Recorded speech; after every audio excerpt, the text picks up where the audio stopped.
రాజుపాలెం మండలం గణపవరంలో ఉద్యాన శాఖ ఆధ్వర్యంలో ఆయిల్ ఫామ్ మెగా ప్లాంటేషన్ అవగాహన సదస్సు నిర్వహించారు. అవగాహన సదస్సులో పాల్గొన్న జిల్లా కలెక్టర్ కృతికా శుక్లా పొలంలో కూలీలతో కలిసి కలుపు తీశారు.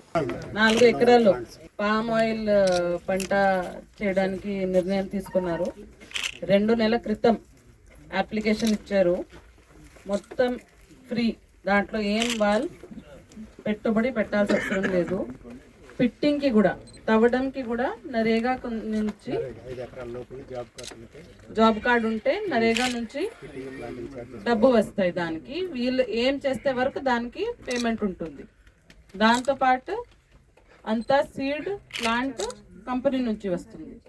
కంపెనీతో అగ్రిమెంట్ ఉంటుంది, వీళ్ళే వచ్చి కొనుగోలు చేస్తారు. సో చాలా సేఫ్ క్రాప్.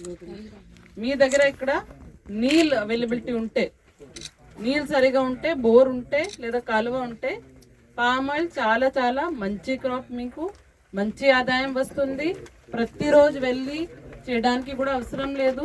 కానీ దీంట్లో ఇంటర్ క్రాపింగ్ పెట్టాలి, ఎందుకంటే దూరం దూరం వేస్తారు. 9 మీటర్ గ్యాప్లో ఒక్కొక్క ప్లాంట్ వేస్తారు. కాబట్టి మధ్యలో ఏం మిగిలిపోతుంది, దాంట్లో తప్పకుండా మీరు వీళ్ళు చెప్పినట్టుగా ఇప్పుడే చాలా ఆప్షన్స్ ఇచ్చారు. మిర్చి వేసుకోవచ్చు, పత్తి వేసుకోవచ్చు, కోకో వేసుకోవచ్చు, లేదా పల్సెస్, పప్పు, అరటి, ఇవన్నీ ఉంటాయి. అది కలిపేయండి, ఎందుకంటే పామ్ ఆయిల్ నుంచి 3 సంవత్సరాలు పడుతుంది అవన్నీ రావడానికి, ఫ్రూట్ రావడానికి. కాబట్టి ఆ టైం లోపల ఇది కనీసం వేసుకొని సైడ్ బై సైడ్ చేసుకోవాలి.